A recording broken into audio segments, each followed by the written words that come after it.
Bugün bu rejim 2003-cü ildə Gorbacor Heydər öldü. Onun coruna işləyim elə. Sıçım onun coruna. İndi onu tualetə qoyacağım. Onun şəkillərinin hamısını. Qocadan gələndə işəsin elə onun şəkillərinin üstünə. Yadınıza gəlir də. Keçən ildə, o bir ildə işəmişdim olan şəkillərin üstünə. Bax, indi eləyəcəm. Sən öl. Neftimizə gözünü dikdilər. Bax, uşaq pullarını vermədilər. Xalqı gör necə vəziyyətə salıblar ki, bax, sənin corva işləyim, Heydər. Sənin corva işləyim, Heydər. Qəşəng düşüb amma, hə? Yeri qəşəngdir ya, buna bax. Reklam, paşa. Bax, sən götvərən qızımı vaxtında verdin bu peysərə. Bu peysər də bunu aldı. Bundan sonra Lukashenko bastı, bunu sihdi. Buna peysərə oxşur bilə, sifətinə bax bilə.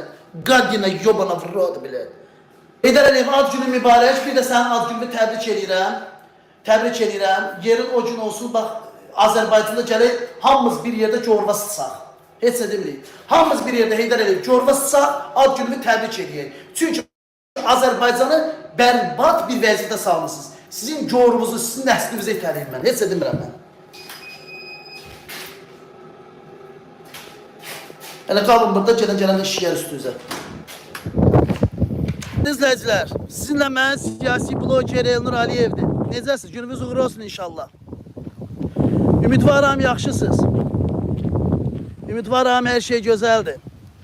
Bu günləri 90-cı illərdə 20 yanvar faciəsini törədən, şəxsiyyətinə tüpürdüyüm, qəbrinə tüpürdüyüm, namus və vicdanına tüpürdüyüm, coruna tüpürdüyüm, ruhuna itələdiyim Heydər Əliyevin doğum günüdür. Onun doğum gününə itəliyim.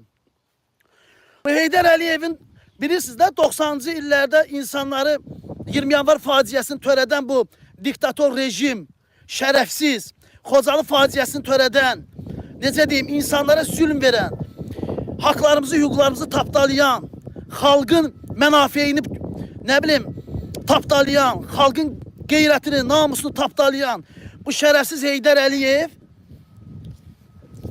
bir neçə il bundan qabaq anası satanik tərəfindən götdən doğulmuşdu. Onun coruna işləyim elə mən. Mən də onun ad gününü təbrik eləyəcəm. Hər il elədiyim kimi bu il də eləyəcəm. Çünki bu şərəfsiz rejim xalqa zülm verir. Bizim qeyrətli oğullarımızı